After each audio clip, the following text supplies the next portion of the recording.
Today on The Meltdown, another edition of 10 with Tim will bond us for eternity as we get answers to some hard-hitting questions from our panel of personalities. Furiosa and Garfield teamed up this weekend for a disastrous holiday weekend at the North American box office. What does this mean, not just for the studios, but for theater owners and moviegoers? We will discuss. And the newest Luntz's list, or I should say Luntzless list, will rank the most disturbing characters that Tyler has ever witnessed in cinema. It's all happening right here on The Meltdown as we are presented by MyBookie and broadcasting live from the Culver studio. Two big boys in a tiny studio, teaching you and me about everything they know. To me sound a meltdown. It's the meltdown. Time for the meltdown. Coming for the meltdown. Let's start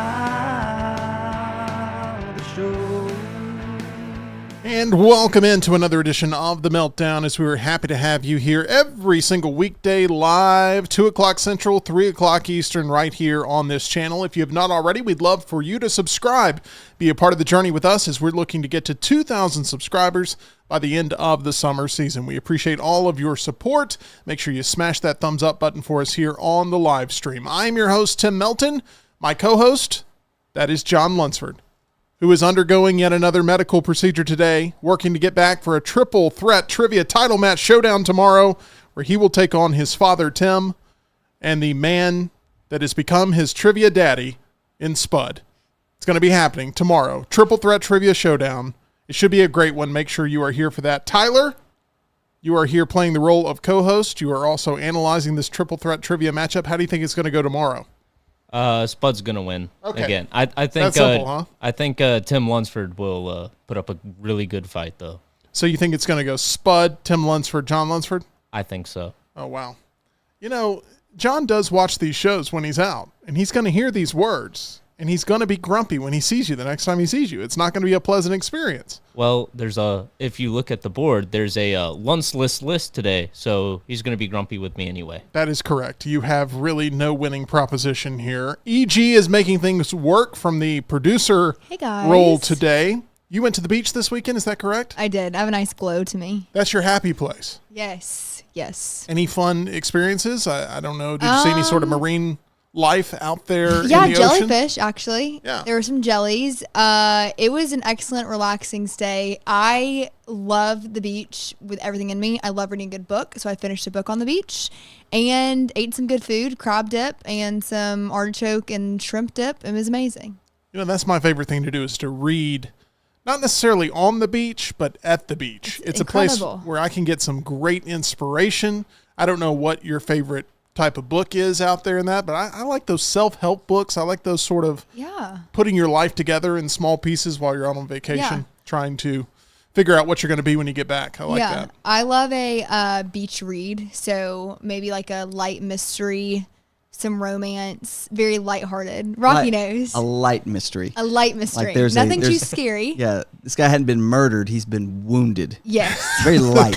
Exactly. I feel like the Luntzless list today of most disturbing movie characters is not something that you're going to be a big fan of. No. If you have night terrors tonight, we'll know why. I'm surprised last Thursday didn't give you any sort of night terrors because we got to see you on Meltdown Arcade. Have you recovered from that experience? No. Are we talking about the cockroach incident of y'all torturing me? No, that was on Trivia Day. So much I wasn't trouble. going to bring up the cockroach incident. I was going to bring up you going in reverse for the first 15 seconds of Mario Kart. If you watch that, it is incredible, my recovery. Like, I just got really quiet and did what I had to do. At one point, I was in first place, which is incredible. I don't know if that's true. Like, I can think go that's back a and lie. look. No. Like, find the receipt. I don't think that's true. Maybe like second, but I was top 3 for sure. In the top 4 at least. Definitely top half at some point. No, Yeah, top half. there was at one point where John was not doing particularly well, and it was you, me, and EG in the top 3 for that race. Okay. I'll have Look to at the go back. receipts. I'll go back. I don't know if EG was first. She was We'd not. have to go through the footage. She was never but first. So, she was definitely in loyal that top 3. Meltdonians, I am calling on you. Where's the camera that's on me? Which one is it? It's this one right here. Okay, loyal Meltdonians, go find the receipts. Go watch that video. Keep looking forever because it ain't there. Get a laugh out of it because my recovery is amazing. And I was in first place for at least one of those races. Speaking of recoveries, the Atlanta Braves. Big loss there, an injury that they're going to have to recover from. Acuna out for the remainder of this season. As a Braves fan, what does that mean for you? And a heck of a time to start up a Braves podcast, I'd argue. I know. Isn't that incredible? We actually did our second live show today, me and Ush. We are also, have we announced a triple threat trivia edition yet? Yes, we have announced the teams. So he's my teammate. And we had so much fun today. However, it is very heartbreaking as a Braves fan. But this has happened before. If you want to hear all of our insight, go check out the Pennant Grace from today. It'll be right there on the Next Round channel today if you're looking for it. That is where it will be located. A member of the Next Round that you see on a daily basis, that is Mr. Rockstar, who's back here with us. Rockstar, you had a very busy week last week. I did. I had a concert. I had a talking to with the daycare. I had a vacation day that I spent doing yard work, but I got to sleep in. But yeah, it was a busy week. I'm still trying to get some Buffett on, trying to get some Buffett about an hour or two every day. It's still very hard, but I'm back. And did I miss anything? I didn't see the Garfield movie. Do not spoil it for me. I will not spoil it for you for sure. Did y'all see it? I did. Oh God. I didn't go check this one out. I didn't have a lot of faith in it, but not a lot of people went to the movies this weekend. We'll get into that here in just a little bit. But Rockstar, I've got to ask you this question. Sure. We had a discussion last week. It was on the Meltdown Meltdown Triple Threat Trivia Day. I apologize, tongue-tied there. And it was the Luntz's list about 5 reasons John hates the summer months. Okay. And EG's obviously very much a summer person. John, he hates and despises everything about summer, including the bugs and the heat and the sand, all of it. Which way do you typically side? Are you a fan of the summer months, or do you have your complaints that you can't get over? Where does it rank in your 4 favorite seasons? Yeah, that's in the top 4. I don't like it. That's what EG says about our Mario Kart game. I don't hate it, but like EG says, I'm the one person that goes to the beach and I don't touch the beach. I don't touch the sand. I don't go. I love looking at it at a distance, and I'll read a novel after novel after novel on with the wind blowing. It's awesome. But I'm one of those guys that shut down. I would go every year for about 3 or 4 nights by myself, not talk to anybody except for waiters and waitresses at restaurants when I'd go down and eat by myself. Yeah. And I would read. It was awesome just to not have your phone. And I'd watch the CONCACAF tournament was on every time I went. So it was so awesome to be able to do that. That's my beach. And I would say fall to winter and then summer. So it goes fall, winter, spring, summer for me. Oh, so last place? Yeah. It's the top 4. Okay. I am really excited to get to fall. That's my favorite time of year. I love everything Halloween. Well, just temperature in the 70s would be great. Love a light jacket. I just, a windbreaker. I'm obsessed with fall, so I cannot wait to get there, and I have to get through summer sometimes to get to fall. But, those early summer vibes are hitting. It was kind of a stormy weekend in a lot of parts of the country for sure, but we had some thunder bumpers come through this area, at like 2 a.m. Monday morning, 2 to 5 a.m. It was loud and disrupted sleep. Did that disrupt Court at all? He was in bed with us. No, he slept through. I think right when that sunlight hits, his eyes are that's time to get up. Like if it's 5 a.m. and the sunrise is on, that's it. So he doesn't really get up during the thunderstorms, even though there were some loud thunderclaps. But we went through the night. He woke up, actually slept in. I think I got up like 6:05. So he wasted half the day Monday morning. Well, we are going to waste half the show with a little experiment that I call 10 with Tim. I absolutely love talking to my friends and learning all about them. Tyler, if you can give us a little bit of smooth elevator jazz in the background, I would love to start off with question number 1, and it is going to go to EG. Woo-hoo. EG, what's a reality show that you think is incredibly entertaining? Oh, I could list 5. Keep Up with the Kardashians. They're coming back for another season, aren't they? Yeah, I guess now it's with the Kardashians, but keeping up / anything with that. They're mind-numbingly just entertainment. Explain to me why, because I can't figure it out. Honestly, I feel like that's a show you don't have to think when you're watching it. That makes sense. And there's like an element of drama, so you're going to get like some suspense, if you will. The Bachelor, The Bachelorette. I haven't watched those in recent seasons. Yeah, those are good ones. Okay. Rocky, I'm Don't watch going it. to guess your answer is different. Yeah, I don't watch a lot of them, but I know Lance and I can agree on this. I think it was 2005. Maybe there was a reality show called The Swan, if you remember, and it was unattractive women or like mothers that had lost their bodies and had like jacked up teeth, and each one, I think there was like at least 15, but they each got all these cosmetic procedures, new teeth, everything, boob jobs. Like ugly duckling. Kind of like swan? that, and then like it was a competition. They were not allowed to talk to their family. They could FaceTime them. It was like a kind of a FaceTime Zoom thing they could do, but their heads were all wrapped in bandages, and it was the most shallow thing. I think the winner got, I don't know if all your treatment was free, but the winner got something. It was called the Swan, but the prettiest of the ugly. Once they got all this, it was so dramatic and so sad that these women went through this, and they all had like the shiniest faces, and they were pretty, but they had these huge veneers, and it was just that was a reality show that was just a train wreck. Kind of reminds me of the opposite approach that they did with the male side of things, which was Joe Millionaire. Joe Millionaire. You remember that? That was probably the same year. That's when reality was like blowing up. And remember was it The Mask? A girl had to go on a date with all the guys wore luchador masks. They're getting a hot tub together, and she finally decides I want that one. He would finally take his mask off because it was, don't judge a book by its cover. Just a conversation of three guys in a luchador mask, like stuff like that. That was early 2000s. Was so many. It was all Fox. I think that was called WCW. I don't know if that's correct, but all the luchador I was going to masks. say it sounded like something off of Spike. I'll have to show. But then also the Ashton Kutcher had the Beauty and the Geek. Do you remember that one?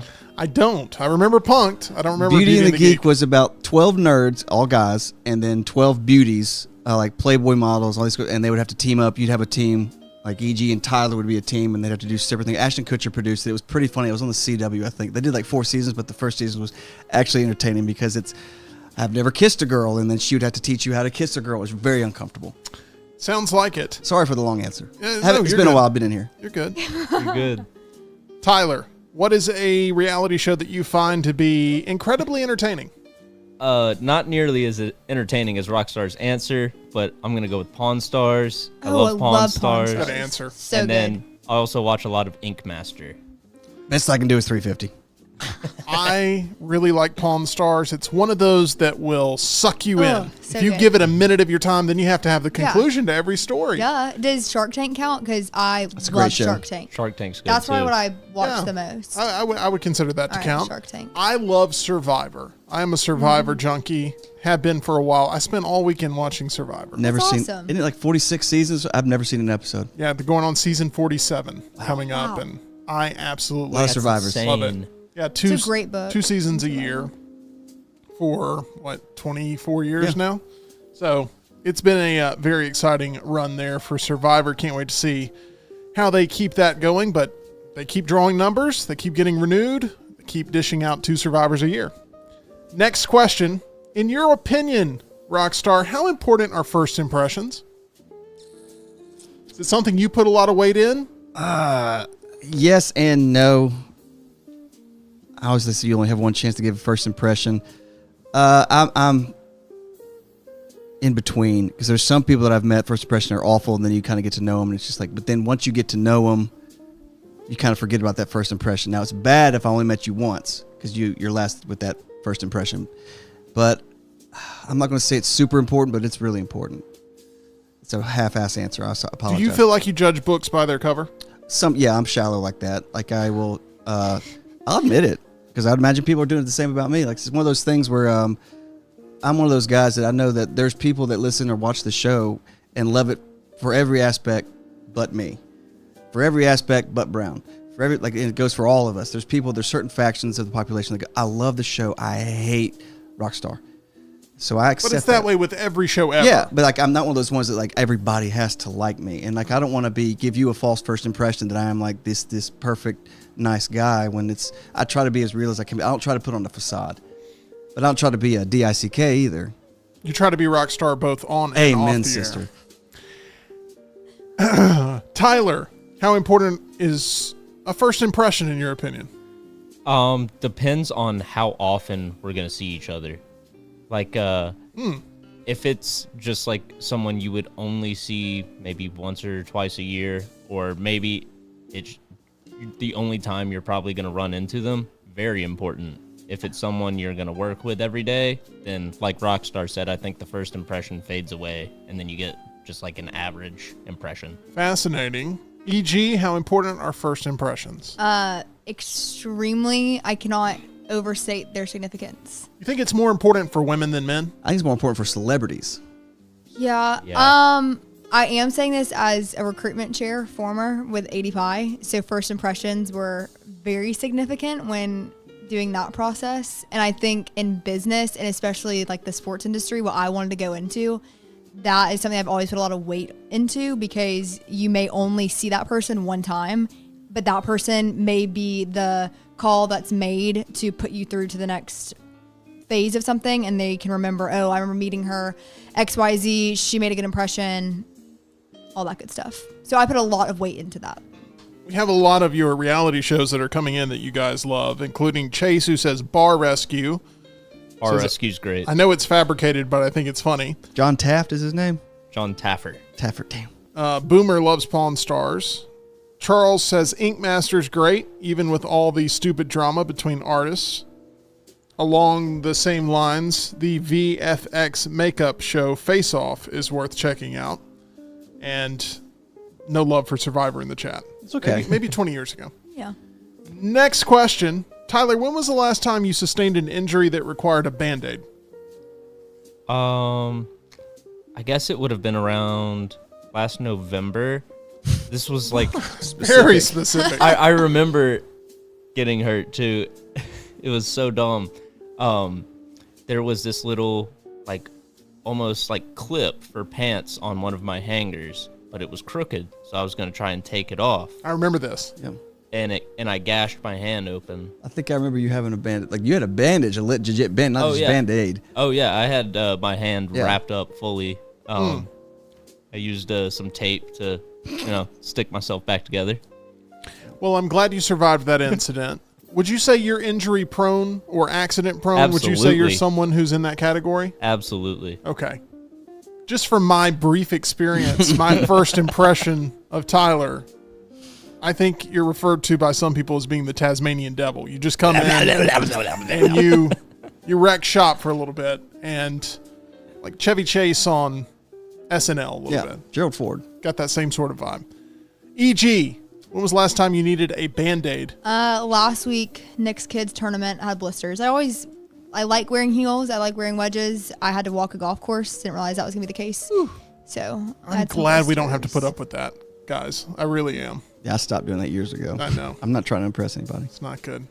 Anyway, I'm impressed by your commitment level, Thank you. Leachy. That's the most important thing. Rockstar, when was the last time you needed to use a Band-Aid? It was last week. Oh my gosh, twins. I was pulling, with Nancy, I were pulling the sheets back, and I saw blood on my side. Oh my Gosh. gosh. And we both freaked out because, like, well, I got cords in this bed. What, like, not a lot of blood, but just like blood. And I was like, where did this come from? And so we looked at ourselves, like, I'm not cut. The cord had nothing on him. And so I was getting in the shower, and something burned my knuckle. And I looked, and I still have it. I don't know why, but I have a cut on my knuckle, and it bleeds if I just like run into something. And I must have done something in my sleep. gosh. I mean, it wasn't a gush or anything, but I was like, Nancy had to get me a Band-Aid. I was like, it doesn't hurt, but it opened at night. Feels like The Strangers Chapter 1, Tyler, when they're having dinner, and then all of a sudden they start to notice some blood. Even though Extra ketchup. a lot of extra ketchup on that burger, I guess. Don't ruin that movie for me, guys. I want to see it. It's awful. Next question. E.g., would you agree to fight a professional boxer for $50,000 every round you survive and $5,000 guarantee? No, I wouldn't survive. Female one. boxer. No, Female boxer. I would get my butt handed to me. Was it somebody in her that's the same, assumption, but is it how much somebody in money her are weight you willing class? to Somebody make? in your weight class. somebody your size? It can't. It's not My like size. Yes. Your size. Are they experienced? Yes, they're a professional boxer. No, I would. Would not take the deal. No, Okay. I care about looking the same afterwards, and I don't think I would after that. You don't want your nose in a different place. No. Rockstar. Absolutely not. $50,000 a round. No, because I don't think could I do the Mayweather thing where I just run around? Dance. You could. We Yeah. just dance around. Yeah, just curl up in a ball. And Could go that route. Or you could go in there, take a spill, and, get $5,000. Rounds are what, pretty 3 quick. minutes long? Something like that, yeah. We'll go with No. 3 minutes. No. No? I think I could. No, I don't think I could do it. It'd have to be much higher than that. What would be your Because I'm number? thinking of hospital bills You have a too. number? You have a number? I would start if you doubled it. If you did 100,000 per round. I would do $1 million. $1 million Per per round? round? Yeah. No, Wow. 86 rounds. Gonna have to sell a lot of pay-per-views. Tyler, Would you agree to fight a professional boxer for $50,000 every round you survive and $5,000 guaranteed? Yeah, I'll take it. I know Tyler would. Done. Tyler would fight Tyson Tyler lost to a clothes hanger. I don't know if badly. I don't know if getting in the boxing ring is the right move here, but He like who trips knows? on the rope as he drops in. How about this? What if Gets I concussion. What if I make it? You get $1 million if you knock the other person out. What if Oh, I know give you there's that? no way I could knock. If somebody my size is an experienced fighter, no You way. take that deal? No way. Tyler's still going for it. He's going for it. Yeah. You come out swinging at that point? No, because I have a better chance of surviving. Surviving, a just round. surviving. I'll tell you advance. this: if you added same thing, but I could have a bow and arrow, I still wouldn't think because No, I couldn't load it. I couldn't do it in time. Bow and arrow. Like this guy's armed with a bow and arrow, and I like could just see you just screaming stand back, the just give me a entire little time. bit of distance. Give me some distance. Rockstar just like, ah! It's just like the entire time. Okay. Next question, Tyler. What is the current background image on the computer that you use the most often? Let me check. It must be it very got- We can sentimental. see It got guys. set to a thumbnail from Elephant in the Room, Village Vice. I don't know how that happened. It used to be the next Oh, yeah. round logo. We're showing it right now. It's in the camera. You sound very excited about that. I don't know how it happened. It was the next round logo. Iron Bowl. Okay. E.g., what is the current background image on the computer that you use the most? The beach. The movie with Leonardo DiCaprio. Yep. Cool. Leo. You're obsessed with the beach. Just be honest. I mean, yeah. Like that's, You want to live there one day? I could, but I don't think my line of career, unless 30A gets like a professional team. It'd be But 38. You can go to. Miami. Jacksonville. I would do like PJ Chor, Ponte Vedra. Oh, dream. What about covering the Dolphins full time? I'm not much of a Miami gal. Okay. Yeah. Rocky, what's the current background image on the computer you use the most? I don't know why it's been like this for about 3 years. It's a picture of Steve Brule from Adult Swim. John C. Reilly, one of my favorite characters he's ever done. He started out as the Homer Simpson version, where he's kind of a dense guy, and he gets more and more and more and more stupid each season. So now he's like Peter Griffin, where it's just he is on the spectrum now. But he is. I love that character. John C. Reilly's fantastic. But it is a picture of Steve Brule. Great hair. I feel like background images, we used to care about them a little bit Oh, more. And now we just ringtones. we let them go. 100%. Ringtones, same way. Mine is it's the Jason Voorhees hockey mask. That is my background image. There you go. When's the last time you had a Band-Aid? It's been a while. It's been a long while. That's I don't good. know. Congrats. Yeah. Yeah, I'm sure I'm due for one now. Next question. As we relaunch that elevator jazz. Rockstar, how often do you wash your car? God. I'm lucky if it's once a month. Last time I did it was when the pollen was really bad, so I probably did it about a month and a half ago. It becomes a must at that point where Well, it you does can't when- ignore it. Oh, I know, but they also, when you go through it's a membership for $600 a year. You can come here every day if you want. And I was just like, no. I'm like, well, you can come here every day. I was like, no. It took me a year and a half to get here today. Like, I'm not gonna come in every day. So, once a month for me if I'm lucky. I cannot tell you the last time I hand washed a car. I hand washed my car this past spring, and Kudos. the next day it was full of pollen Yeah. again to where it was. All Like, that why did effort. I do that? Why did I do that? Workout. Tyler, how often do you wash your car? Same as Rocky. I rarely do it. I need to do it more often. We all feel bad about it. E.g., how often do you wash that car with a Georgia plate? So when I was in college, I did have a membership, but the guy never charged me for it, so I set a free membership. So I went Somebody like had a crush. every other How day. did that happen? Yeah. I He was so nice to me. he was so nice, Mm-hmm. and so I went like probably every other day in Statesboro. Wow. This was the mindset. Like, one, I'm getting this free membership that's pretty awesome, and two, if you keep up with it, it's never that bad. Now my dad, he made us hand wash all of our cars, like in high school. So he gets like the toothbrush out and like the duct tape and like does that little motion on the carpet to get all the lint up. Now I would say once every 2 weeks. So usually Mikey will wash it for me when he's here. Of course. But what? None of us go anywhere where if my car's in like it is filthy. Like this, that's the only time we're like it's. You wouldn't look at my car in the parking lot, like, oh my god, that car's filthy. Like that's when I wash it. Which was like this is gross. This is unacceptable. So satisfying though. Yeah, but it's not really. There's not really where it's just like I don't see a point to it today. Yeah, there's an impermanence to taking Yeah. care of that problem. Yeah. But when you go through Chattanooga, I thought it was raining, like my windshield, and Nancy's like, no, those are bugs. Ugh. Like it was that. I was like, I turned the windshield white. We looked at the bumper, and it was just, I don't know what. Crusted. Yeah, just bajillions of them. I was like, that's when I had to get a car wash. Yeah. Reminds me of one of Tyler and myself's favorite movie, and that is a B movie. Oh yeah. They're fighting the windshield wipers. It's a good time.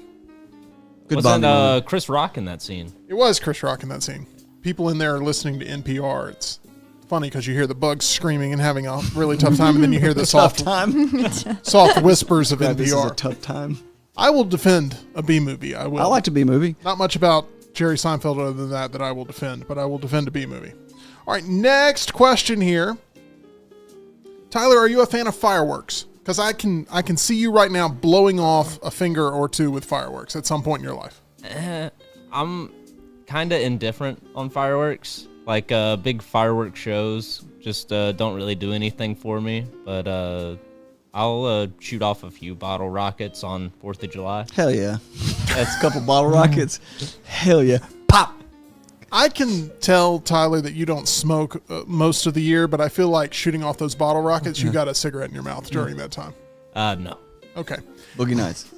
I took my swing there. E.G., are you a fan of fireworks? Take a guess.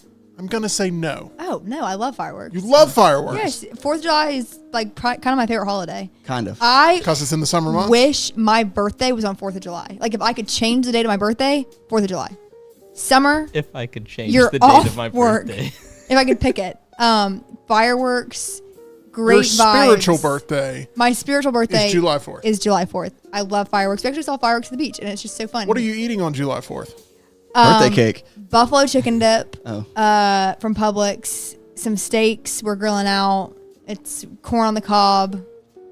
It's nice. It's just, I love the vibes. Rockstar's going to be tough to beat that answer. Are you a fan of fireworks? Because I feel like there's a lot of people indifferent to them, and E.G. is a super fan. I do not like them. I used to live in an apartment that was literally across the street from Vulcan, and it was gated, but starting around noon every 4th of July, people would let other people in, and they'd set up, this is noon on 4th of July, set up seats with their 3-year-olds and 5-year-olds and sit there till 8 o'clock, 9 o'clock when the fireworks go off. Yeah. And it's just, if I lived there for 4 years, I probably from my porch, I could sit on my porch and just watch them. Perfect view. I did it once, and it's just like I don't get it. And another thing is people that record on the phones don't Yeah. record. Why do you are posted on Facebook? These are the fireworks. Like it does not capture the moment. No. But no, I've never been Fireworks to a and concerts. It's Plus, like, I had a what's cat. the deal? Had a cat that was absolutely scared to death. Be under the bed for 2 days after the 4th of July. Yeah, I don't like that. Like dogs do run off, and that makes me sad. because it was literally my backyard, and it's just so. Like, I'm right Oh, there. Every 4th of July, it's a fight, especially on Facebook neighborhood pages where it's, people with pets versus people with fireworks. And those fights, That's why the teenagers start celebrating on June 28th. Like you start saying, why are they shooting fireworks? Oh, 4th of July is in 2 weeks. and it goes on for weeks. Yeah. It really does. And I think that everyone has their breaking point on Not everybody's a enough Tyler where they fireworks. just knock off 2 bottle rockets. Right. That'll do it. And then heads to bed. We have James, by the way, in the chat that says, my cousin's birthday's on July the 4th. So there we go. I mean- Shout out to James's cousin. I just think that is incredible. I agree. Just awesome. Next question. E.g., do you prefer digital or traditional watch faces? If you're going to wear a watch, Traditional. you like the traditional Usually I wear a watch, but I don't have it on today. two hands on the clock? Yep. Rockstar, what is your answer? Digital or 100% digital. Like I never wore a watch until the Apple Watch. I used to sell fossil watches. I did it for 3 months, and people would come to me and say, what do you suggest? I buy my husband for Christmas, and I would say, I don't wear a watch. I don't know. I was not a good salesperson. I remember that job you had. You've recounted that a few times, and you're right. You weren't cut out for that line of work. No, but it was it was one of the best paying jobs. I was like a junior in high school, and it was one of the best paying jobs to this day I've ever had because it was during the holiday season. But like they did not ask me to come back the next year because I was not a great salesman. But I'd rather have a digital watch. I wear a traditional watch face, which is why I just don't feel the need to go to a digital watch, one that's a smart watch that connects to my phone and all that. That's what my phone is for. I don't You need can still it. get a Casio. You don't have to want to have it connects to your phone. All it is a pocket watch. I know. I like the traditional look. Tyler, which style of watch do you prefer? I normally don't wear a watch. I tried wearing one of the Samsung smartwatches, and that lasted for maybe 2 weeks. Did you break it? No, I just I just couldn't get comfortable with it around my wrist. I don't know. It just felt weird. But You gotta find that perfect tightness. Yeah. I had a digital watch face on that. Okay. God bless you, my Bless child. you. Bless you. I'm going to go to EG. You love the beach. You love summer. Have you ever surfed? Yes. Yeah. Are you good at it? Yeah. Actually, that was like a hobby of mine back in the day. Let me guess. You were in a race and you came in first. No, I never competitively participated in surfing. Okay. But yeah, I learned how to surf in middle school, and it's been a while, but I do really enjoy it. See, I feel like it would be easy for you and your frame of being. For me, I don't. That wasn't a joke. It was I just just a conversation. I'm just imagining it. People falling is my humor, and I do think it would be. Yeah, you on a would not- surfboard would be interesting. Height would not be working in your favor. There was some sort of experience. What is it called when you just sort of like stand on a board? Is it called paddleboarding? I would love to. You guys gotta have big time core strength for that. My That is wife, rough. Yeah. who was my girlfriend at the time in which she purchased this paddleboarding experience, she said, "Hey, I bought a Groupon for us to go paddleboarding," Love a Groupon. and I said, "I'm not doing that. That will be Oh yes, you are. be the way I die." And I refused to do it, and we let the Groupon expire, and I've never heard the end of it. Wow. I would not do well in that No. environment. That's easier than surfing. It's neither would I, but it's easier than surfing. I Like had you're to- on calm water and you just got to learn to balance and like row and like stay up there. You got a lot of frame to. There's handle. no way to Yeah. do that in a elegant way. We probably wouldn't have gotten married had we gone and actually. What if it was just you paddleboarded. and her? Like nobody, there's no other witnesses. Would Well, you- there's an instructor out there and everything, and okay. it's not funny. He's blind. It's just a piece of commentary. Rockstar, have you ever surfed? Well, paddleboarding I would have loved to do. I just never got to it. A vivid memory of mine. One of my first memories is where you feel bad. We were at the beach because my grandparents lived in Jacksonville, and my mom had bought one of these teeny tiny. I was probably 3 or 4 years old, little styrofoam surfboards, and I remember she was trying to show me how to do it, and I kept slapping her hand away like I know how to do it. I think of that memory all the time. Like, what a little piece of S I was to my mom, but I didn't even get past ankle deep water. So that's the only time I surfed after just chastising my mom for trying to help me and Do purchasing you a ever, board. as a parent now, realize how tough of a time you gave your mom as a kid? Oh, yeah. Considering. Well, he's not at that point yet, but there's just sometimes where like you need to hold my hand, and he'll just slap it away, and I'm just like oh my god, like I'm trying to protect your life. Right. And you're 2 years old, but like that, like I can understand, like I get it. I would say it only gets better, but Oh no, he's gonna get when he gets an opinion. I was telling my wife, he's to the point where he's gonna get an opinion where it's gonna be like, I don't want that. have opinions and strength forming, Yeah, and that's I'm not not a eating good that. combination. Tyler, have you ever surfed? I have not. I've only paddleboarded and done the little like skimboard. Would I be a natural paddleboarder? I mean, do you think I could pull it off? Good content. You see my coordination. How's your core? You got good core strength? No, I and do balance? not. I do not have a great core. It'll be rough. I tried paddleboarding and I was falling over every couple minutes. It was rough. You know what? I have an idea. I want you to take my wife paddleboarding, and we'll film it. It'll be fun.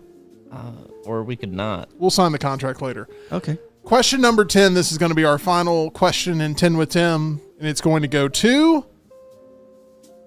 Rockstar. Rockstar, if you were made into an action figure and were packaged with 3 accessories, what would those accessories be? A guitar,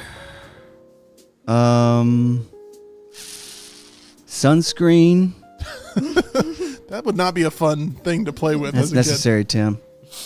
The third thing, I'd have to have one of y'all figure it out for me. I'm troubling. I don't know, like something that would. Guitar for sure. kid. You don't have a third thing in your life that comes to Sunscreen. mind that defines your personality? Well, you can't say like cell phone or tablet or anything like that No. because that could be everybody. Something that would be practical. A microphone.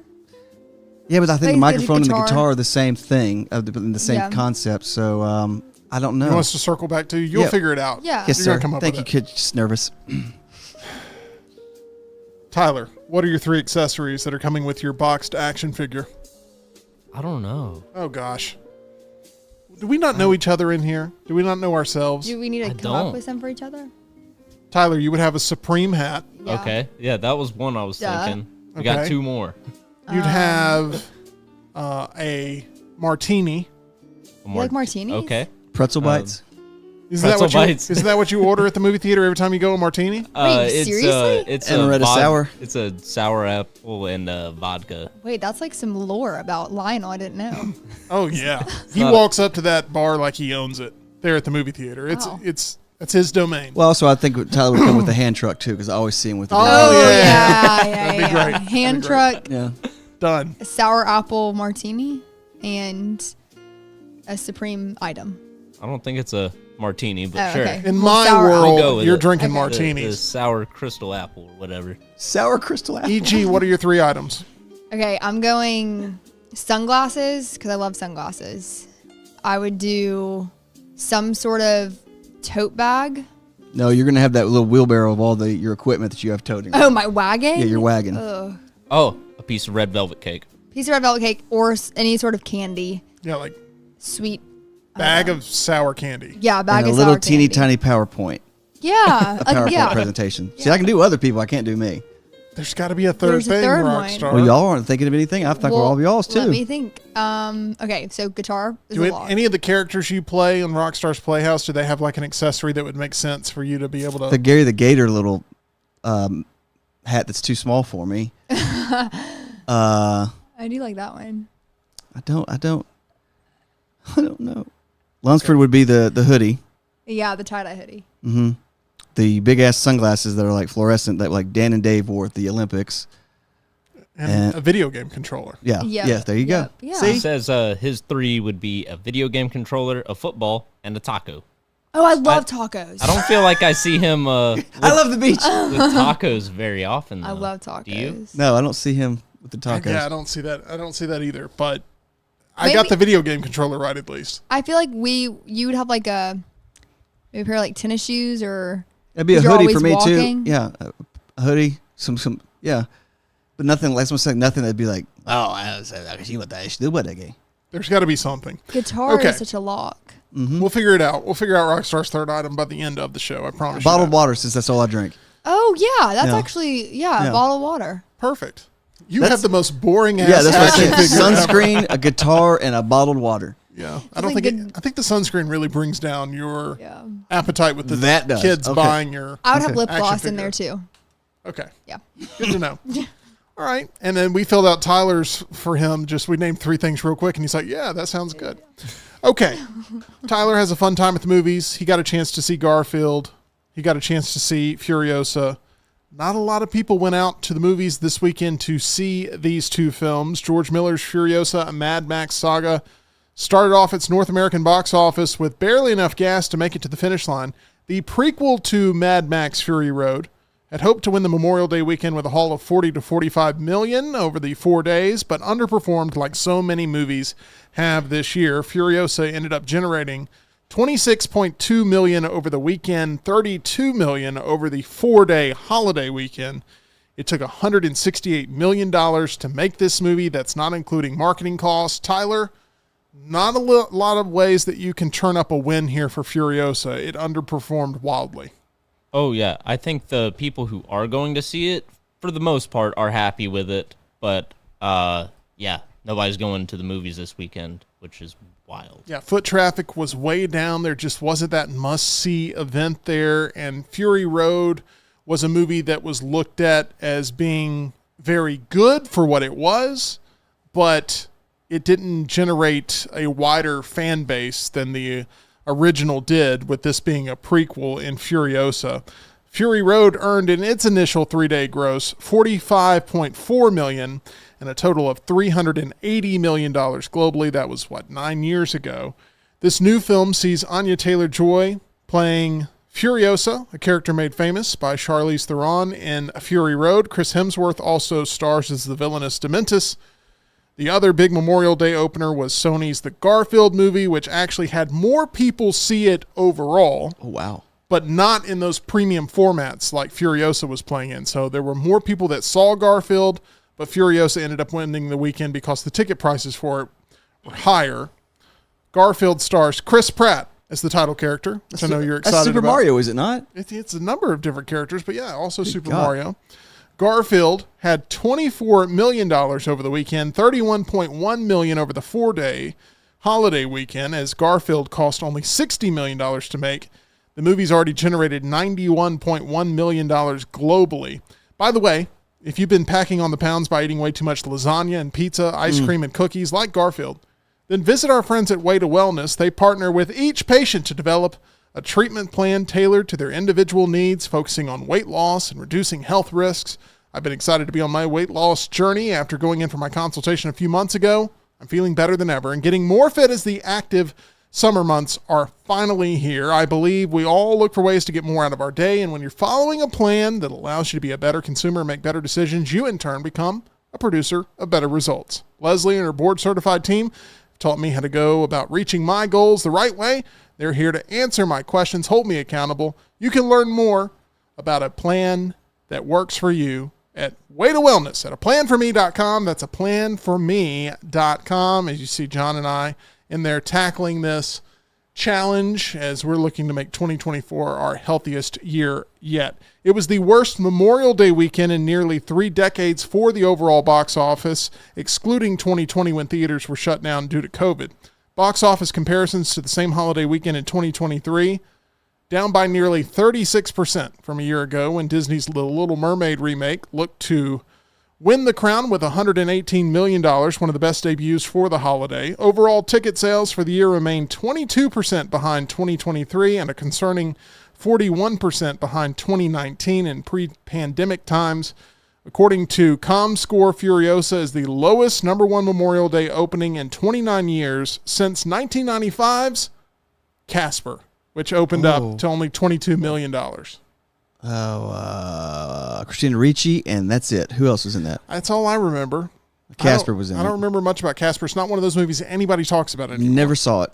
No. Had no interest in it. Had a heavy marketing push, but it just did not draw in a lot of people my age, because at that time I was 6 and I had no interest in seeing Casper then. I have no interest in seeing Casper now. But if you tell me your little game you play Casper or Garfield right now, I'm 100% seeing Casper. 100%. I don't know. I'm seeing Garfield probably. Oh, no, Tim, as someone who's seen Casper and Garfield, choose Casper.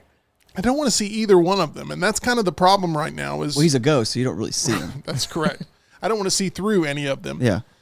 Nobody went to go see Furiosa, really. Nobody went to go see Garfield. It was just a down weekend overall for the movie business, and I want to kind of talk through why these problems are happening. First and foremost, the cost of the experience, Rockstar. Yes. Inflation continues to hit us all, and people are being smarter with their dollars. And if there's not that guaranteed return on investment, a lot of people just refuse to spend the money that they have. Their entertainment budget is something that will take a hit. And more people are turning to live entertainment compared to going to the movies. I mean, concert tickets have been a hot item for sure. And, EG's even talked about going over to Europe to purchase some concert tickets to go see Taylor Swift. Still working the details out. But I don't think EG is plotting, her next big summer movie that she's going to go see. I'm not. So there's a lot of people that aren't really right now using their entertainment budget to fund going to the movies to take a gamble on something that they don't even know they're going to enjoy. Right. Like I enjoyed Fury Road.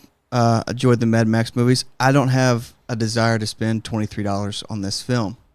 Garfield, I don't care. Like another thing, I have a child, but he's not in the movie age. But like, it's just like that's going to be like almost $100 to go see Garfield. Is it really that good? I mean, he'll probably enjoy it because he has no idea what's going on. But right. That kind of thing, where it's just, and concerts is more of an experience, more of a memory experience. I think that's why it's so expensive. And I was seeing that it's almost like people. Did you go to a lot of live concerts pre-2020? Not a ton, no. Did you regret that? Once 2020 happened, well, man, I should have seen more live music. And yes. Then when it came back, you're like, all right. Correct. We just went through something. So I think we're still in that phase like, look, we didn't have anything for almost a year.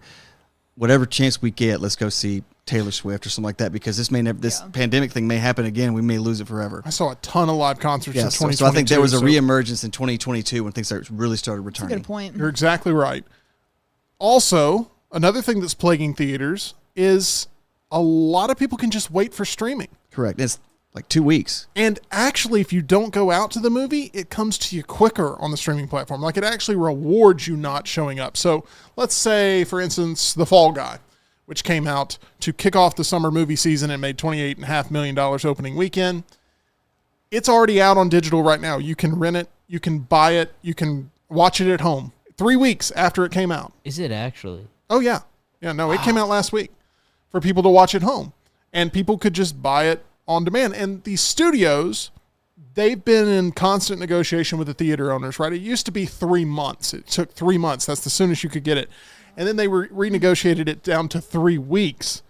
And now there's a lot of studios, they've spent all this money on marketing. Nobody goes to see it in the theater, so they figure, hey, with this marketing push that we just gave it, in order to save some of the value of our marketing costs, let's go ahead and throw it on digital because people are still kind of talking about it. They're aware of it. And if they feel like they can watch it at home, all that money also comes directly to us compared to having to split it with the theater owners. But also, you got the people that they're making this. You always say this with marketing stuff like that. The push is just for opening weekend. It's all about opening weekend. It's so all about opening once 3 weekend. weekends go by, like it's guys, we've hit the biggest we've ever got. Like it's just going to slowly start going down. Do we try to hit another mark, tap another market with these people that aren't going to movies for digital, for premium? Like so, like I can agree with that since everything goes in that opening weekend. And speaking of streaming, let's say that that's more your jam than going out to the theaters and playing roulette on trying to pick a film that's going to check all your boxes. Sour apple martini. Correct. There are so many options streaming. You pay $10 and you get access to a catalog full of every type of taste that you can possibly digest. That includes television series that are now competing with overtaking movies, really, and buzz. That includes YouTube, where people are now connecting more with streamers than they are with movie stars. That's my opinion that I hold very firmly, that Correct. there is more of a connection right now with people who are living their daily lives than there are that are, on billboards selling cologne. It's becoming crazy for a lot of people to consider paying big money for a single movie experience when they can pay a fraction of that cost and get a whole library of anything they want to watch, how they want to watch it, on their schedule, take the bathroom breaks, can map it out. It can become a couples thing where you're watching through something that you're connected with at home, and you'd feel like you're not only saving money, but you're getting the most bang for your buck and entertainment per minute, because that's the way we're all designed now. Where when I watch this, what's going to be my entertainment level per second, per minute? I mean, minute is too long now. Yeah. I mean, it really is per second. TikTok has changed the game with feeding people exactly what they want to feel and exactly what makes them laugh per second. That's why comedies don't work in the movie theaters anymore, because you can't make a blanket comedy that works for everybody, but your algorithm knows exactly what makes you laugh, E.G., and you continuously get photos and videos and stuff like that that's going to satiate that appetite that you have, when Hollywood can't possibly compete with your cell phone. What's also with a comedy, imagine writing a comedy today and just knowing that these jokes that we're writing are going to be delivered next summer. Yeah. So just hoping that these jokes are kind of funny, like the stuff that this topical stuff is going to land. That's why it's so hard to make a comedy that people enjoy. Tyler, you and I both love going to the movies. You still love going to the movies. Is that correct? I do. I love the experience. But you agree that without AMC A-List, you would not nearly go as frequently as you go. Absolutely. It'd be way too expensive. Because you're under a subscription service. A lot of people already have that mentality, but with the streaming services they have at home. Like, oh man, I'm never going to go back to the movies at all because I can just watch things here. And new stuff is constantly coming out. And if you start to get a little bit behind in that sort of what's new mentality, it starts to add up to where, you're watching what was new a month ago today, and then a month later you'll watch what's new today. And it's just an endless cycle that's not helping the entertainment industry figure out how to actually generate revenue.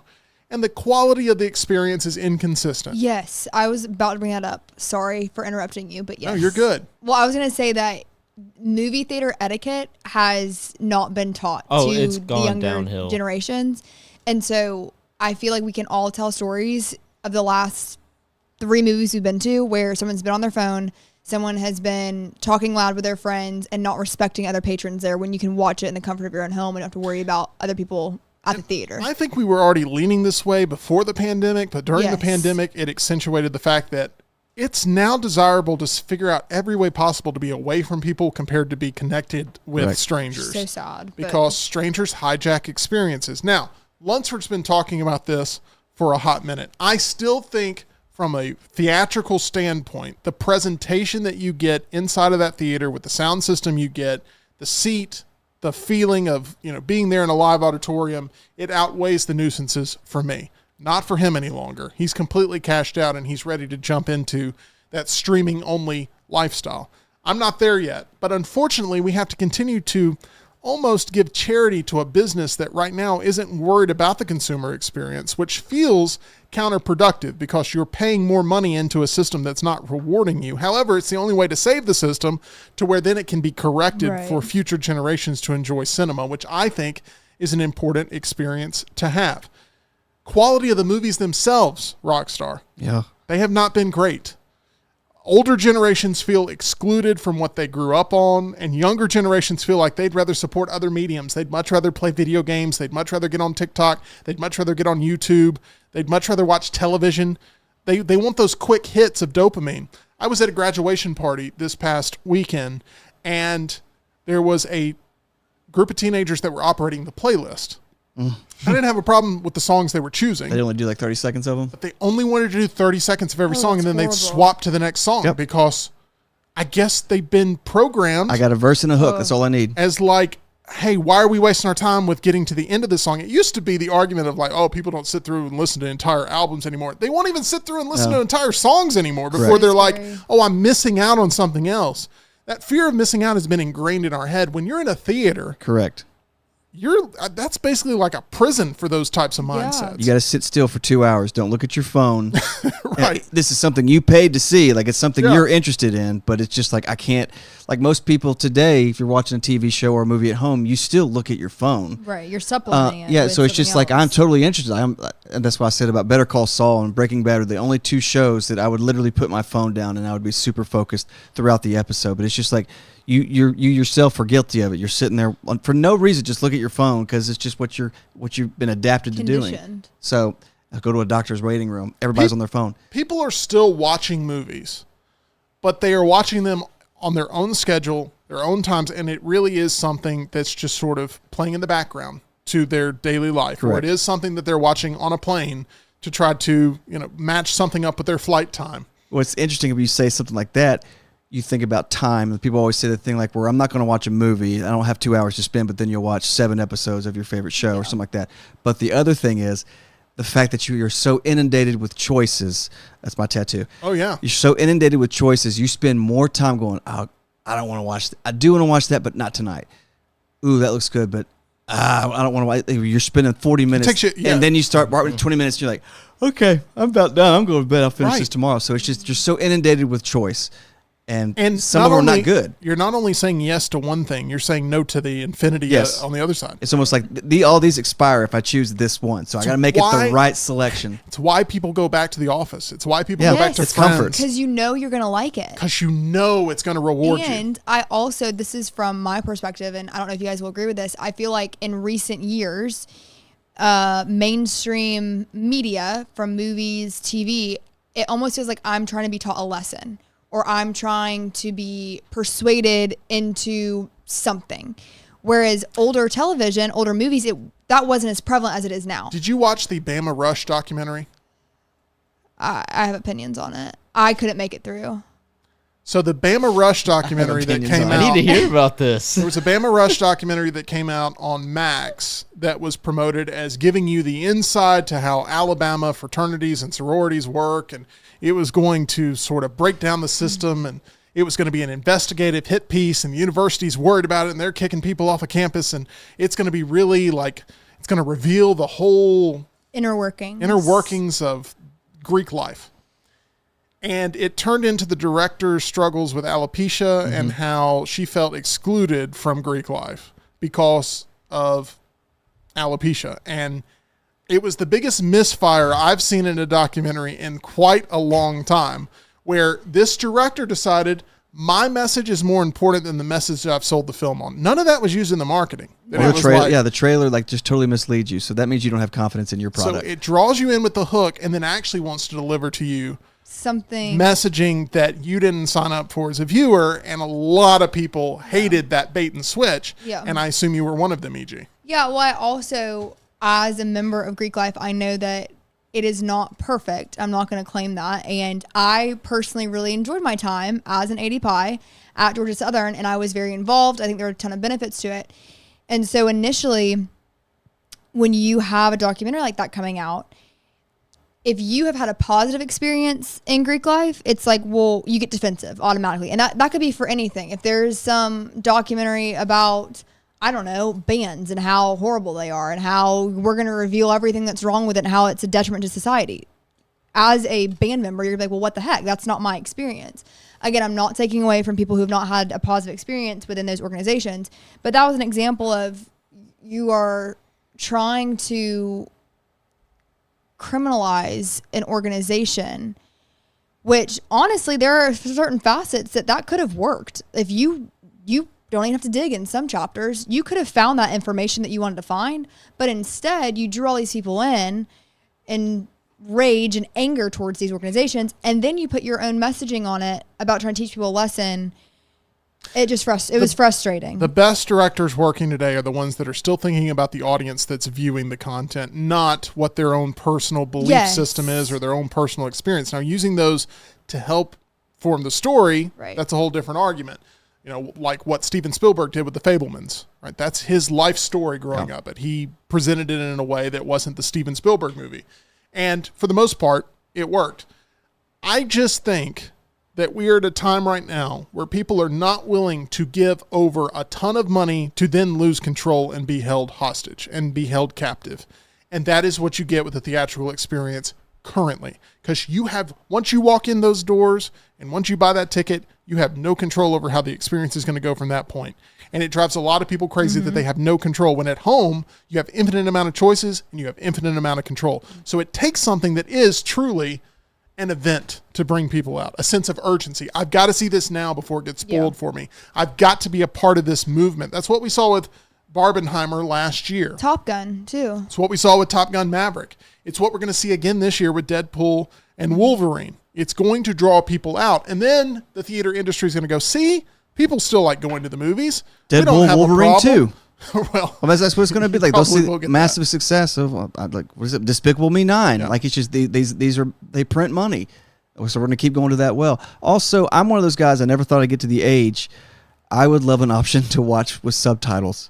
I love subtitles. But I know some people are so against them. But it's like, oh my god, just especially a Christopher Nolan film. Just seeing Oppenheimer in subtitles would have been awesome. I would have liked to have seen subtitles with Furiosa because there were a lot of points where I couldn't tell what was being said. It would have been useful for Furiosa. But I think more people would be against it than for it. They usually have like 1 or 2 screenings with caption. That's what I was going to ask. Is there a market for that, you think, that's growing or no?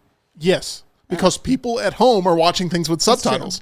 So they are growing more accustomed to watching things with subtitles at the movies. They are enhancing those screenings for sure.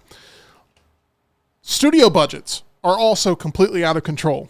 How on earth can you be profitable after spending $200 million on production alone with a less than $50 million opening weekend gross when that is the bulk of the percentage of what you're going to see at the box office is that opening weekend?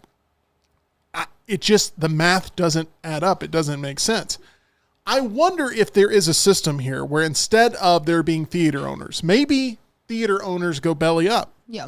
And the studios end up buying out those spaces and they end up having, like you're going to the Paramount Theater today and you're going to the Warner Brothers Theater next week and and they own their own theaters and they're now in the theater industry where all that money's going directly to them. And maybe they'll cut costs on some of the snacks and concessions to get you to come there, but they're only playing, 3 movies in the theater, like throughout the day. They're rotating them in different capacities. But I don't know if that's the future of movie going, but this right here is not sustainable where it currently is. And I wonder if studios owning theaters is going to be the answer, or if they're building this infrastructure digitally to try to not have to do that to where it has to be brick and mortar.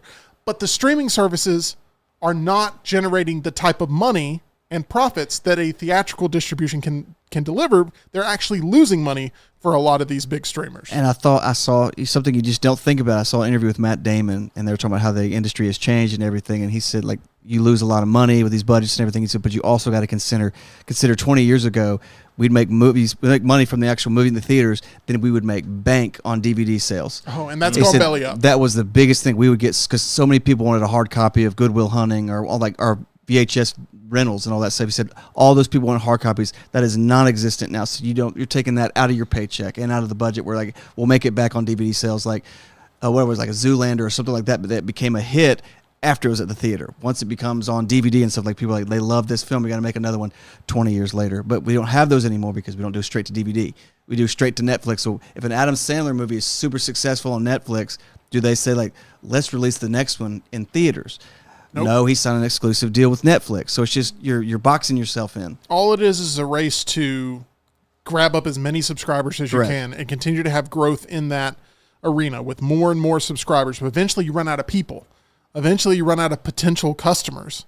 And then you may have a misfire where you raise prices too dramatically and you start to lose a segment of the subscribers you already had to some other streaming service. They're about to raise prices again, are they not? Well, what you're seeing... I thought they did over the weekend. What you're seeing is a lot of these streamers now teaming up to go, you get everything in one place, and they just divide it up that way. So that way they can hopefully double their numbers or something like that. It's a tough math game right now for the entertainment industry. And you have a lot of people more than ever now that are rooting against films and rooting against Hollywood. Okay. So Tim, let me ask you a question. You're an avid movie viewer. Would you want to go back 20 years? Did you like the way you were, where you'd go to the video store, where you go to the theater, where like you don't have streaming doesn't exist, Netflix doesn't exist. You have to get a hard copy of something or go to the theater. Do you think? But is it taking what the model was 20 years ago and putting it in 2024, or actually going back 20 years and reliving that experience? Because that was my favorite time growing up, obviously. No, you now. Yeah, it would not work. Nothing has changed. The streaming Netflix never became a thing. The streaming thing, you're still getting hard copies of DVDs. It's like that. Do you think that this would still be a problem? So I personally, because I care about the health and growth of the entertainment industry, I would love to go back to the old way if it was sustainable and there was no sort of digital rival there. But that is just, it was inevitable that eventually the technology would come in to where you could pipe in the theatrical distribution line straight into people's homes. Because I remember when Terminator 2 came out, was that 1991? Blockbuster Video, the week before it came out, you could purchase it on VHS. You could purchase Terminator 2 for $100. Whoa. Yeah. A VHS copy of it. And I just remember that is ridiculous. And I thought like that's because it was like a week before it came out. Like, we'll let you purchase this one copy on VHS. And it's like, that's insane. But just imagine that now. It was something like Terminator 2 that ran mom and pop VHS rental shops out of business because they couldn't possibly get as many copies as the big blockbusters could that would just run these mom and pop shops over. But then you got these super blockbusters like Avengers with all these huge salaries you have to pay. It's not going to equate to put this in Blockbuster, these hard copies. You're not going to make your money back. I talked about the death of the movie star. That really is the case. Stars don't sell movies anymore. As much as they're hired to be in the film, they're also hired to then market the film. And people really aren't. That's not enough. Star power alone is not enough to sell movies. It's really about the hook and the experience that you share with the people that are already in your life. That is what makes a huge blockbuster movie now. It's why horror movies do so well consistently, because it's all about the hook, plus they have the lower budgets, plus it's about sharing those experiences with your friends to where you go in and you have a fun, almost theme park thrill ride sort of experience. Horror movies have been consistent through a time of drought. And it's really no longer, Rockstar, you can attest to this, a walk-up experience. If you plan on seeing a premium movie on a premium format opening night, you got to have a plan for the most part. You got to pre-purchase your tickets. Tyler, you and I have already purchased our tickets to Deadpool and Wolverine. Correct. Because it's filling up, and we know if we want to see it opening night at the theater, we want to see it. You can't just walk up and see it. For the people who aren't giant movie fans, they don't understand. They're left out in the cold when they walk up and they go, 2 for Deadpool and Wolverine, please. Oh, sorry, you're going to have to see it an hour and 45 minutes from now in a standard 2D experience compared to the 3D experience maybe you want to see it in. And it goes back to the 20 years thing ago where you get the Friday newspaper and you're looking at theater, like gallery is playing this. What do you want to see? Well, let's do that. You don't have, it's up in the air at that point. Well, I know we're going to narrow it down to 3 because we're looking at the newspaper, what time, and we don't do that anymore. Like, 3 months in advance that I'm going on this date and I have my ticket already purchased. It is there's no spontaneity system that's not working very well right now, and it's one that they're going to have to figure out what the future of it looks like with the numbers. It all boils down to that, because this past Memorial Day weekend, not one as bad as we've seen in almost 30 years. Does this also have to do with the strike? definitely still has to do with the strike.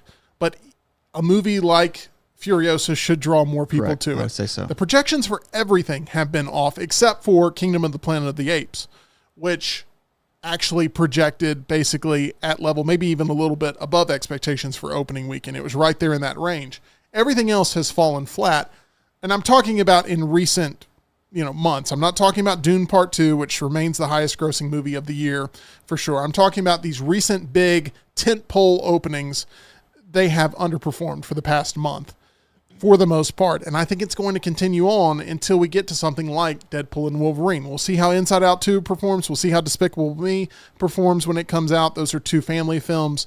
But families right now, that's the group that's been hit hardest by inflation. And you're going to bring a family of 4, a family of 5, whatever, to the theater and spend $100+ to go and experience one movie so you can get 2.5 hours a piece, 2 hours a piece. And a lot of that We got to go to dinner afterwards or before too. Dinner, I mean, it's a night. These are not guaranteed wins, especially when Disney Plus started to train family audiences that if you don't go, we'll put it on the streaming service to promote it, 3 months later. So it's a tough time right now for the industry, and it's one that we'll continue to talk about and monitor. And I am really interested to see how it evolves in the future. Out of the Dune popcorn bucket last week, Rockstar, you weren't here for it, but we pulled a movie out. It was Laurel who pulled that movie out for us, and it was Oh Brother, Where Art Thou? That was the film that was chosen. It's a John Lunsford selection. This movie's very near and dear to the Lunsford household. I watched it last night. I had never before seen Oh Brother, Where Art Thou? I'm 20 minutes in. You're 20 minutes in. It's an interesting watch, right, Rockstar? It is. Has it aged well for you? It came out in the year 2000. Never saw it, so I didn't know it was based on the Odyssey, which is interesting to me. So we'll get to it when we do our review. So I'll have some things to say. We'll have a retro trailer reaction for you up on the channel. I know Tyler's going to be watching that film too, as we will have that up for you later this week. Make sure you check out all of our other ones, including The Game, Kindergarten Cop, The Thing, Alien, Little Shop of Horrors. Am I missing any? I think that's where we're at. Skeleton Key. Skeleton Key. That's the one I'm forgetting there. Get out. Come on. I'm sorry. Let's go to this. Some film roles are memorable because they make us laugh. Some of them, they make us cry. But a number of them are just plain disturbing. We have problems wrapping our head around the actions of some characters who just can't be fully understood by the depths they'll travel to.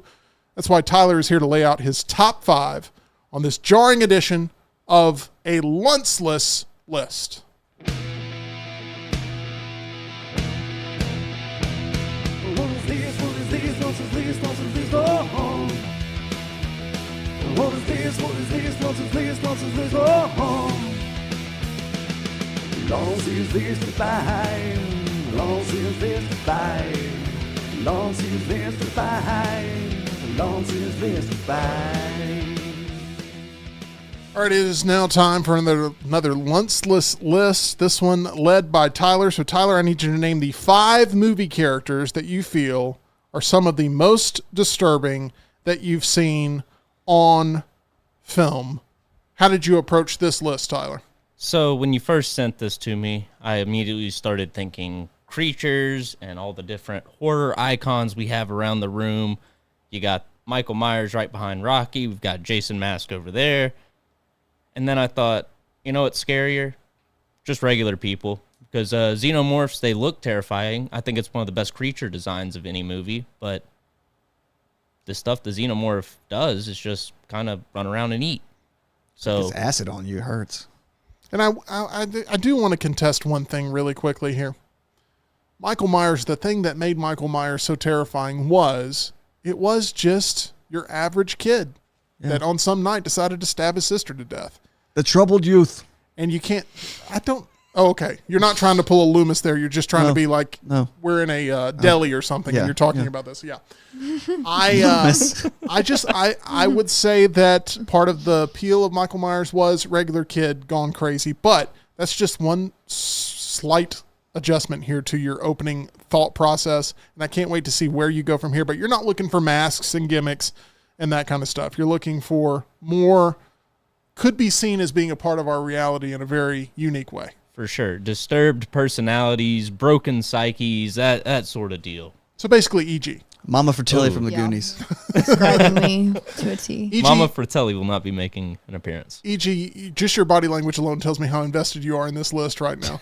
I truthfully could not be less invested. I know exactly why, because you're scared of your own shadow. Yeah. You already have enough things that freak you out. Yeah. So why do you need a list of 5 more things? Well, let's go ahead and get to it. Tyler, it's time to start off with Woo! number 5 here as EG fakes her enthusiasm. And What you need to do is you need to wear a shirt that just says "Beach, please." Yeah, totally. I probably Tyler found got up, the whole desk rattled, and I don't know what it feels like it's about to collapse. You can see the computer shaking in the corner of this shot right now. At number 5, Lil Peep. No. Little Z. Lil Z. We're What working at a diagonal. What is this? Little Z City of God. Lil Z? Never saw City of God. Talk to me here, Tyler. I don't know what Lil this Zay, is. Lil Z, from City of God, the drug dealer turned semi-warlord of the favelas in Brazil. I'm going to take your word for it. EG's Some of always the talking about Lil most Zay. disturbing imagery I've ever seen in a movie. Sadism is how he survives, and you see him develop that as a child. He develops a thirst for killing. He kills for sport. He laughs while he does it as a little kid, and then you see him grow up and take control of the City of God. One particular scene, Awesome. he makes kids choose if they want to be shot in the hand or the foot. My gosh, And- Tyler. 10 with Tim. This is number 5 on the list? Yeah, exactly. I was putting together a good list. We're going to a dark place. One of the child actors from that film went on to say, filming that scene was one of the greatest traumas of my life, talking again about the hand or foot scene. I'd go hand. The casting coach did crazy exercise to make me fear Leandro Firmino, who was the actor who played Lil Zay. We couldn't have lunch together. They left me in a dark room, turned on the light, and then suddenly Leandro was there. That stayed in my mind for a long time. So none of us have seen this. Gosh. Nobody in the chat. Spoiling or later Oh. editions. Okay. I don't mind that spoiler. That looks like a good one. Yep. I can't wait to move on to that, actually, because I don't know anything about Lil Zay. I don't think I want to check this out. It doesn't look like something EG is on board with. And Rockstar, do you know anything about Lil Z? I do not. Okay. Never heard of it. The best way I can describe it is it's just a crime film that takes place in the slums of Rio, and it makes stuff like Boys in the Hood and Menace to Society look like Sesame Street. Oh, wow. Sesame Street can be a tough place, by the way. I mean, it's got Oscars street can cred. be a grouch sometime. Like, sure. He can just be, smells like, ugh. All right, number 4 is coming up next, and if it is what I think it is, which it may not be, I'm excited about this. Look over your shoulder, EG. Right there, I think that's where we're going. Oh, really? Where we're going? Wow. No, we're not. We're not Anton going there yet. Chigurh? And Yeah. I don't know him. No Country for Old Men. Yep. Okay. Javier Bardem. Great haircut. Yes, one of the most terrifying killers in a movie. He's cold, he's calculated, and absolutely brutal. Most killers and psychopath characters in film are just way over the top, super cartoonish, but Javier Bardem just played it straight and was more realistic than anyone. One of the things that speaks to that is how he mainly just kills people who are in the way. The "Do You See Me" scene where he's in with the shotgun in the office. That I think is a good example of that. And in a 2017 psychiatric study, psychiatrists analyzed over 400 films and found that out of all 126 psychopath and sociopath characters, Anton Chigurh was the most realistic. I saw that study as well, and I totally buy it. This is a guy who has no remorse in his heart for any of the actions that he pulls off. And he treats his enemies the same as he treats strangers on the street. I mean, it really doesn't matter what you've done to him. You just may have had the unfortunate luck of passing by him and him go, yeah, I'm going to go ahead and take care of this business right here. And just the coin flip scene. Yes. Oh, yeah. You know, heads or tails. That was a horrible Anton Chigurh. Call it. I can't do it. Yeah, it was bad. But his performance is fantastic. And this is a movie that Lunsford needs to see. Absolutely. He put it off when it initially came out for all the right reasons, but now that he's ingested so many other things, I feel like No Country for Old Men needs to be towards the top of his list of things to check out. And I don't know. Who knows? Maybe it'll be in the Dune popcorn bucket. Maybe it won't be. I don't know what you put in there. I don't know what you put in there. I don't know really even what I put in there anymore. But we can't wait to get through all of those movies with you on the Retro Trailer Reaction Series. Let's go ahead and move to number 3. I just remember the Woody Harrelson scene. You remember that? Yeah, Woody was not in it very long. So Milton Wasn't in Wadhams it from long. Office Space was in it too, very briefly. He was. But Anton is a terrifying character. At number 3, Lou Bega? Oh no. Lou Bloom from Night Court. Nightcrawler. Great portrayal. I think he should have been nominated for an Oscar for that. 100%. This is the Jake Gyllenhaal performance that I think is, as you mentioned, one of the best performances I've ever seen on screen. Mm-hmm. I believe Jake Gyllenhaal is the best actor living today that has not won an Academy Award. And this should have been the performance that put him into that category. And unfortunately, it was not. I didn't get any attention, really. Nightcrawler is one of my favorite movies I've seen over the past decade or so. It's a great one. Super disturbing. Oh, yeah. Tyler, tell us why Lou Bloom makes the list there at number 3. All right. So as you guys know, he records crimes and accidents late at night to sell to TV stations. And he will do essentially anything for the shot, for the footage. He moves a body to get a better camera angle, which when you think about that for longer than, 2 seconds, that gets really messed up.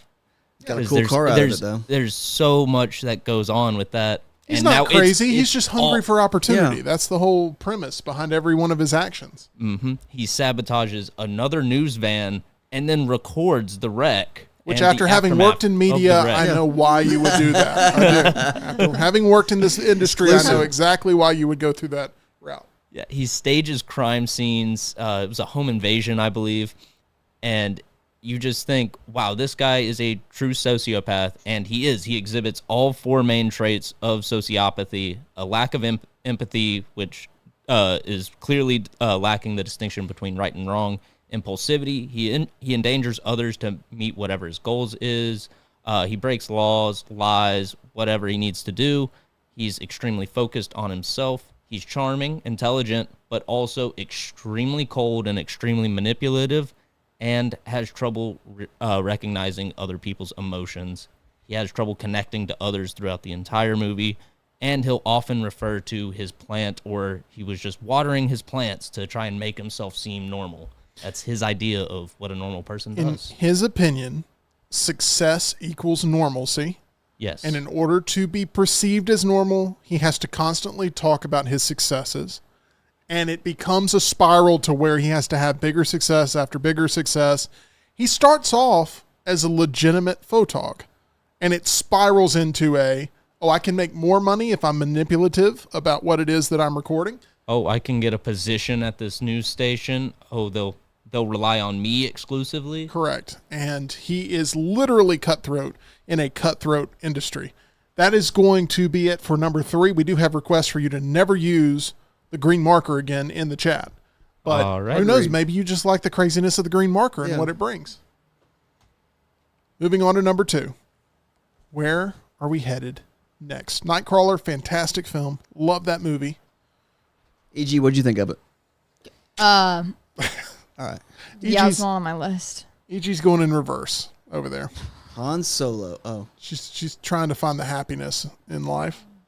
Number 2, Hannibal Lecter. That's who Dwight impersonated on the Office episode. That is that. 2 Office references.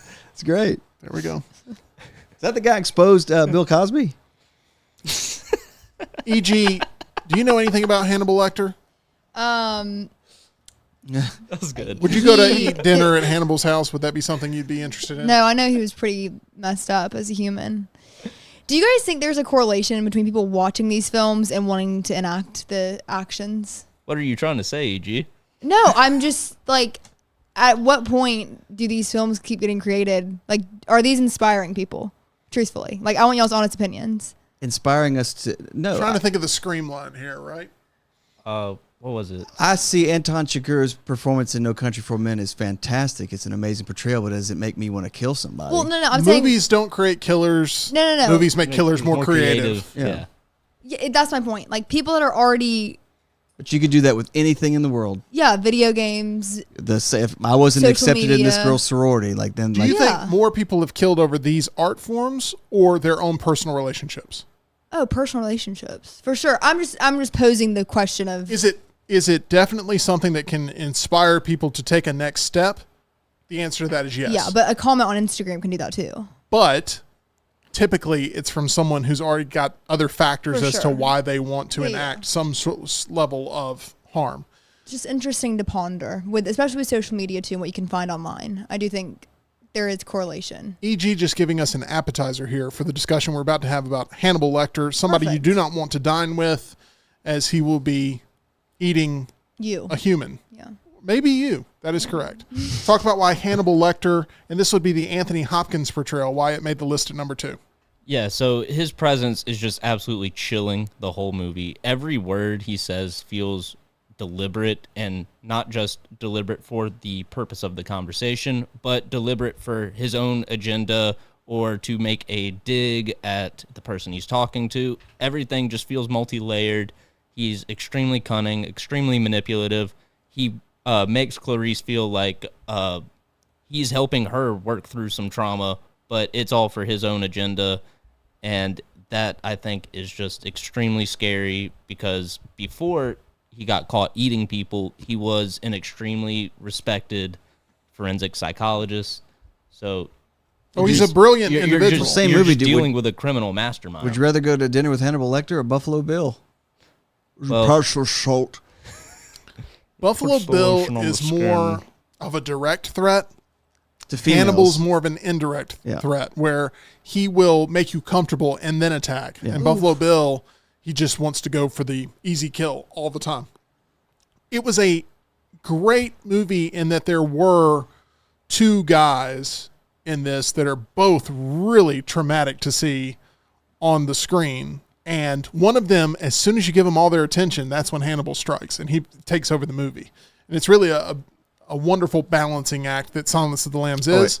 First and only horror movie to win Best Picture. His first appearance of him was they're going through the different cells and he's just upright, just staring at her like it. That scene is just incredible. From what she goes through for those first 3 cells, Oh and you're my like, God. oh my god, this guy, like, oh wow, there's Hannibal. Like it's just, you need to see it, EG. Nah. It's good. Unfortunately, the sequels just could never capture the greatness of the original And the Silence of TV the show. Lambs. They had there was a Yeah. CBS show, not It just was Hannibal. NBC, and it wasn't that bad. It Yeah, really was wasn't. Clarice, wasn't it called? Was it? No, There was it one called Clarice. Yeah, this one was called Hannibal. Yeah. There Mad was Mickelson. Wasn't there also like a Hannibal Rising or something? That was like a prequel? that was a movie. It was a prequel movie. Oh, okay, yes, gotcha. That came out, and it did not do that well. There's a Clarice series in development right now, which we've discussed here, I believe, on the show Rockstar. So that's where you're getting that. But the Mads Mikkelsen Hannibal performance, man, what an interesting role to take on and to try, because Anthony Hopkins was the only person's face that you saw playing Hannibal, and Mads Mikkelsen was awesome as the television version of Hannibal. Season 1 of Hannibal on NBC is really fantastic, and I enjoyed it as a horror fan and thought it was great. It ran into a bunch of issues there with the network and trying to make sure that thing was seen by as many people as possible, and it doesn't take away from the quality of season 1 and what it entailed. All right, do we have any honorable mentions before we get to number 1 on your lunch list? I do. I have 5 honorable mentions to round out a top 10. Number 6, just missing the cut, is a character named Kakihara from Ichi the Killer. It's a Japanese film directed by Tashi Miike. I know that one. And he is extremely disturbing. He's like a sadomasochistic Yakuza enforcer. Just absolutely wild. Number 7, EG's face. Number 7, back to Silence of the Lambs. You got Buffalo Bill. That was special lotion on the skin.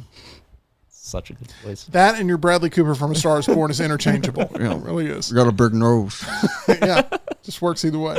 Number 8, Joseph from Creep. I think Creep is a super underrated horror movie, and he is just unsettling the entire movie. Have you seen Creep, Tim? I don't remember Creep if I have seen. Oh, no. I've seen Creep. Guy is hired to make a documentary. Yeah. Yes. No, I've seen this.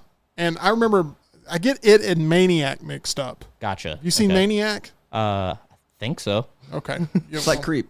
You watch Maniac, I'll watch Creep, and then we'll end up exchanging notes. All right. Number 9, Annie Wilkes, Kathy Bates from Misery. Yes. And number 10, Norman Bates, Psycho. Okay. Solid list there. 2 individuals that should not put fear into you. That's my dentist.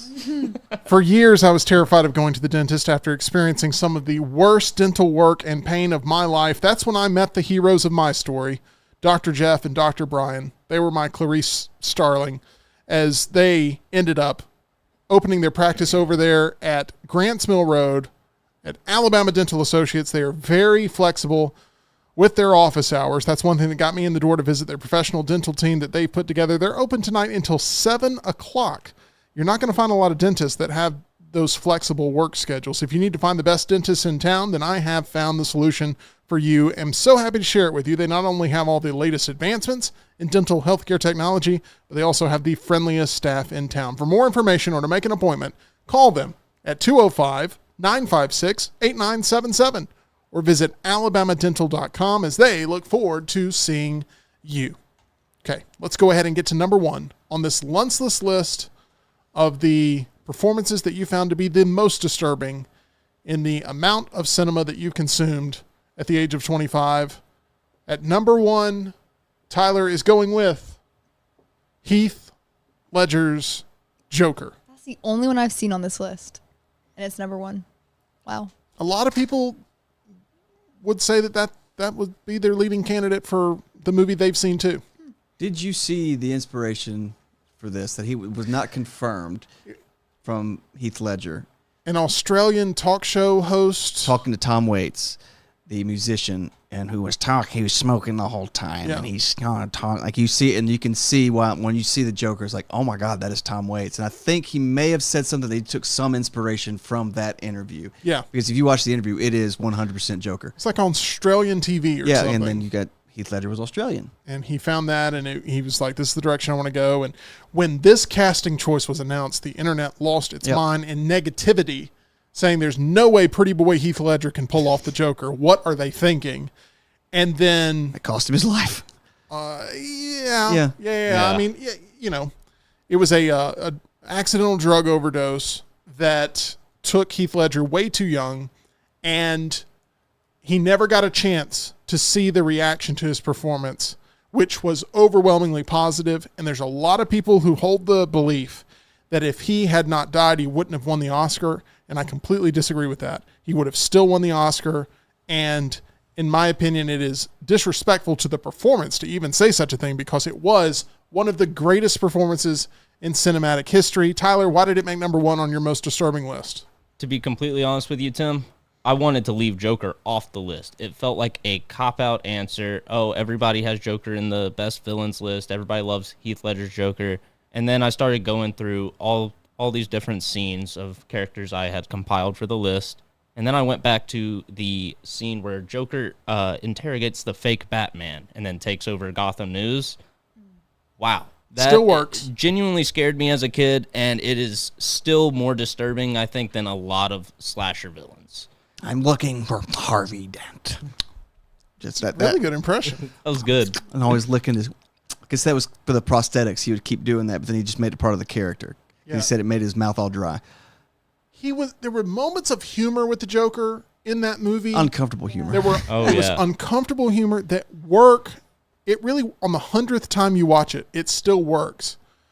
It's like him dressed as the nurse. Him dressed as the nurse. He can't get the thing to work. Yeah. I like when he just takes off the mask as the nurse and goes, "Hi." Yeah. Hi. It's like how many ways to the police officer, like, how many people did I kill that was your friends? He's like, 7. He just goes, 7. Yeah. Just like, my bad, dude. Yeah. I mean, it's such a great performance.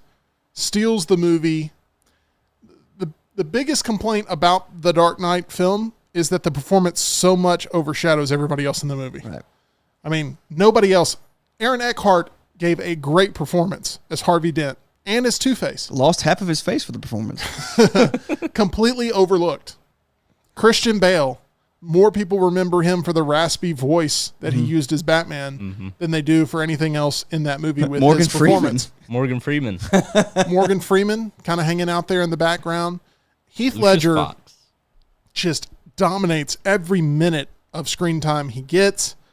It is So much so that you completely left out Gary Oldman. Yeah. well, I could go through the entire ensemble. And it also affected the third film. Because no matter what you want to say about the third film, his absence was felt on the screen. Because they had big plans for Heath Ledger's Joker. They kept him alive at the end of the second one for a reason. He was going to play a major part in The Dark Knight Rises. Didn't happen. They had to pivot. I don't put that blame on what they had to do to make up for that Oh, Pittsburgh. loss, but that's what you got. Oh, Pittsburgh. Yeah, there you go. Now you have Ryan Brown doing that. But it's unfortunate the amount of iconic film roles that we will not get from Heath Ledger from that point in time to now, because I can only imagine what the filmography would look like for somebody like Heath Ledger, especially after that performance skyrocketed him to a whole different level of stardom. So he was always a talented actor, but he was finally put on the main stage, over-delivered, and we're not going to be able to see that level of performance again in cinema. But this is one that still holds up. I think just the Joker character, Tyler, is, it's kind of a cop-out answer. You're right. But Joaquin Phoenix and what he's doing with this character is going a whole different route than Heath Ledger, and it is going to be extremely disturbing. I have no doubt Folia due in October is going to be quite traumatizing to watch. E.g., maybe we should go see Joker 2. You want to go see that? It's a musical. And no? Okay, you don't have to Sure. commit. I appreciate your fake enthusiasm. Wait, is it in the fall? It is. Yes. Are you Yeah, busy? I'm booked. Sorry, okay. Booked. Good excuse there. And then For Jack a whole Nichol- season. If you go back Yeah. and watch Jack Nicholson's Joker, a lot of people think, it was campy or whatever. It's actually the most menacing Joker that I think exists. He kills more people than anybody else, any other Joker. And it's like, I don't remember it being that way. Go back and count the amount of people that he mutilated in different ways and the sick joy that he got out of it. And that performance, I think, is the best Joker performance I've ever seen in Jack Nicholson and what he did in '89 to translate that character from what audiences had been used to in the 60s television series of just like this sort of clown giggling the Yeah. entire Caesar time. Romero, who would not shave his mustache. Right. They just painted right over Yeah. it. Nicholson changed the game. And Mark Hamill, too. I think Mark Hamill does a fantastic job. every one of these performers Yeah. have They're taken different. the character and they've gone in a different route, and they all are iconic for different reasons, except for Jared Leto. That's the one guy sucks. that never really got his moment to shine. So that is going to do it for this Luntzless list. I've messed that up twice today. Luntz will be back tomorrow with a fresh list, as we will have a triple threat trivia showdown to get to, as it is going to be Lunsford versus Spud. Incredible. John Lunsford, Tim Lunsford, Spud. I don't think these two are in a cabal. I don't think they're going to try to rig the game in one of their favors. I don't think the game can be rigged in one of their favors. Maybe I'm wrong. Maybe I'm right. I don't know. But Spud is going to have two Lunsfords to contend with in less than 24 hours. And I cannot wait for this contest to see who our new world champion is. Rockstar, we're going to Yes. get you back in the arena very soon with our team trivia titles, which I'm will be ready. up for grabs. I was You excited. and Laurel are going to be on a team together. Y'all Great need to come up team. with a team name. So y'all work on that. E.g., you've already got your team name. Yeah, the Pennant The Grace. Pennant Grace, which people can check out today on the Next Round platform, as you and Ush are going to be competing as a pair. Yeah. I think we have a lot of strengths that we can pull and play on from each other. We're going to be a dangerous duo. I hope that you guys make it past that qualifying round and are competing for a Yeah, championship agreed. at the end of June. And Tyler, you are going to be teaming up with the current world champion in Spud for this team league. You and Spud, I can't think of two more different people. It could really suit your trivia team status to where you guys are able to compete at the highest of high levels. He's used to wearing the gold. Supreme Spiders. Supreme Next Spiders. world champions. All right. Headed your way Tag for team sure. world champions. All of this is brought to you by our title sponsor here on The Meltdown. We'd appreciate your like on this video. We'd appreciate your subscription, joining us here on this journey. It's all brought to you by MyBookie at mybookie.ag. You can bet on anything, anywhere, anytime. With the conference finals going on currently in the NBA and NHL, with baseball season very much underway, there are plenty of opportunities to cash out and win or let it ride at MyBookie. Join the MyBookie family for daily odds, boosts, same game parlays, and super contests. It's all happening there as you make sure you use the promo code NEXTROUND for a first-time deposit bonus. You can bet and play on absolutely anything, anytime, anywhere, only with MyBookie. On behalf of the entire Meltdown crew, I'm Tim Melton. We will see you again tomorrow, 2 o'clock Central, 3 o'clock Eastern, right here on Meltdown 24/7.